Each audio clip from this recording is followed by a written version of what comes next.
শিলহাকু বিলত প্ৰশাসনৰ উচ্ছেদ অভিযান অৰ্থাৎ বুলডোজাৰ চলোৱা দেখিবলৈ পোৱা গৈছে। পুনৰবাৰ বুলডোজাৰ চলিছে শিলহাকু বিলত আৰু আদালতে সেই সমগ্ৰ উচ্ছেদ অভিযান চলিছিল, প্ৰশাসনে চলাইছিল, তাত স্থগিতাদেশ জাৰি কৰিছিল আৰু তাৰ পিছতেই আদালতৰ যি ৰায় প্ৰশাসনৰ পক্ষত অহাৰ পাছতে আজি পুনৰ শিলহাকু বিলত প্ৰশাসনৰ উচ্ছেদ অভিযান আৰম্ভ হোৱা দেখিবলৈ পোৱা গৈছে। আমি সবিস্তাৰে লৈ অহাৰ চেষ্টা কৰিম। এটা ডাঙৰ খবৰ, শিলহাকুৰ পাৰত পুনৰ উচ্ছেদ অভিযান,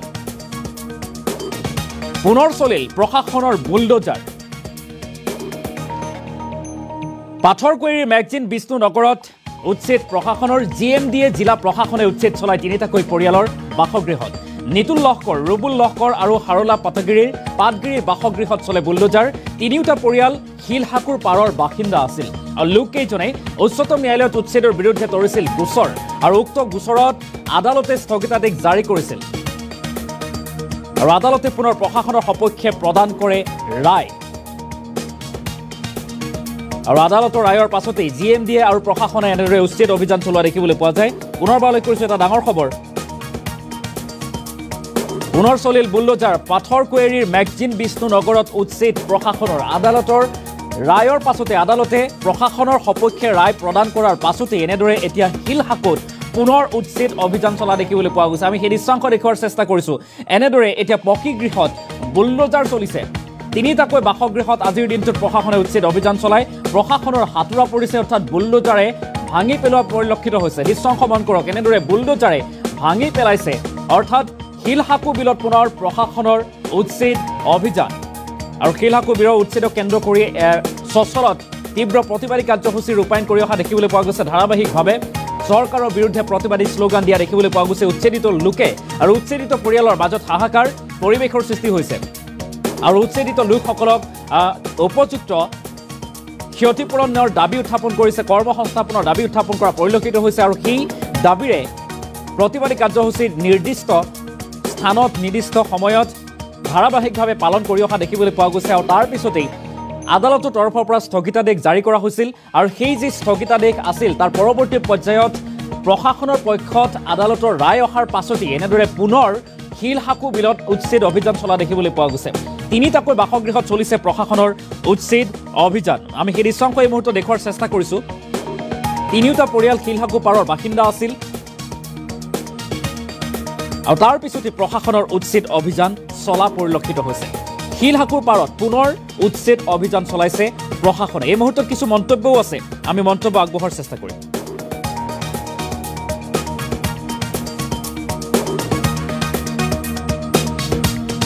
ভাঙিলে হয় সহায় কৰিলে হয়, একো সেয়া নাছিলে, আমাৰ একো আপত্তি নাছিলে। কিন্তু বেলেগ আৰ্গুমেণ্ট কৰাও নাই। আমি কাজিয়া পেচালত আমি কাজিয়া পেচাল কৰা মানুহ নহয় ফাৰ্ষ্ট কথা। আৰু যেতিয়া তেওঁলোকে আহি কিনে ক'লে যে গোটেই ভাঙা যাব, এয়া কৰিব, আমাৰ ইমান ডাঙৰ ফেমিলি, এটা পৰিয়াল, এটা সৰু বাচ্ছা স্কুলত এতিয়াও মানে সেয়া হৈ আছে, এতিয়াও মানে পৰীক্ষা চলি আছে, প্লাছ কাম কাজটো ক্ষতিয়ে আজি 5 মাহৰ পৰা এইটো হৈ আছে। গতিকে সিহঁতে যেতিয়া আহি কিনে সিহঁতৰ মানুহ আহি কিনে ক'লে যে গোটেই ভাঙি দিম, এয়া কৰি দিম, কিবা কৰি দিম, চিন মাৰাৰ পাছত আমি যেতিয়া সেনেকৈ কোৱাৰ পাছত তেতিয়া আমি ৰিকুৱেষ্ট কৰিছিলোঁ। ৰিকুৱেষ্ট কৰাটো সিহঁতে সেয়া কৰা নাই। তাৰপাছত আমি আকৌ তেতিয়া আইনৰ সহায় ল'ব লগা হ'ল। অলপ আইনৰ সহায় ল'লোঁ। আইনৰ সহায় লোৱাৰ অৱস্থাত আজি সেই আইনৰ সহায় লোৱাৰ কাৰণে আজি 2 মাহ আমি থাকিলোঁ ইয়াতে। গতিকে সেই 2 মাহ পাছত আকৌ সিহঁতে নটিচ দিলে। নটিচ দিয়াৰ পাছত এতিয়া ক'লে যে সেয়া ভাঙিব। এতিয়া ঠিক আছে বাৰু, ভাঙিব। সিহঁতে আহি কিনে এতিয়া সেই চিন মতে ডিমাৰ্কেশ্যন মতে যদি সিহঁতে ভাঙি দিয়াৰ পিছত সেই চিন মতে যদি সিহঁতে চিনটো মাৰি দিয়ে, আমাক অলপ থকা ব্যৱস্থা কৰি দিয়ে, সেইখিনিয়ে আৰু। কাৰণ হয় হয় এইটোৱে মানে তেখেতলোকেতো ৰাস্তাও দিলে, ৰাস্তাও চেংচন কৰিছে। এইটো ৰাস্তা, মই যিটো ৰাস্তাত এতিয়া থিয় হৈ আছোঁ, এই ৰাস্তাটো চৰকাৰী ৰাস্তা। এই ৰাস্তাটো দিয়াৰ পিছত যেতিয়া 2014ত এভেকশ্যনটো কৰিলে, তাৰপিছত গোটেইখিনি এয়া কৰিলে যে এই ৰাস্তাটো চেংচন হ'ল 2014 পাছত হৈ গ'ল। এইটো ৰাস্তা চেংচন দিলে, এনেকৈ এভেকশ্যনটো ক'লে যে এইটো লাষ্ট এভেকশ্যন, এতিয়া ইমানখিনি কৰি তাৰপিছত আকৌ আহি কিনে সিহঁতে তাৰপাছতহে আমি ঘৰ বনাইছোঁ। সেইখিনি হোৱাৰ পাছত তেখেতলোকে আজি আহিব, তাত এটা চিন দিয়ে, কালি আহিব, তাত এটা চিন দিয়ে, চিন দি আজি এইখিনি চিন হয় সময়ে সময়ে সীমাটো মানে বঢ়াই থাকে সিহঁতে। এই চিনটো হিচাপত যদি তেখেতলোকে ভাঙিলে হয় বা কৰিলে হয়, একো সেয়া নাছিলে, আমাৰ একো আপত্তি নাছিলে। কিন্তু বেলেগ আৰ্গুমেণ্ট কৰাও নাই। আমি কাজিয়া পেচালত আমি কাজিয়া পেচাল কৰা মানুহ নহয় ফাৰ্ষ্ট কথা। আৰু যেতিয়া তেওঁলোকে আহি কিনে ক'লে যে গোটেই ভাঙা যাব, এয়া কৰিব, আমাৰ ইমান ডাঙৰ ফেমিলি, এটা পৰিয়াল, এটা সৰু বাচ্ছা স্কুলত এতিয়াও মানে সেয়া হৈ আছে, এতিয়াও মানে পৰীক্ষা চলি আছে, প্লাছ কাম কাজটো ক্ষতিয়ে আজি 5 মাহৰ পৰা এইটো হৈ আছে।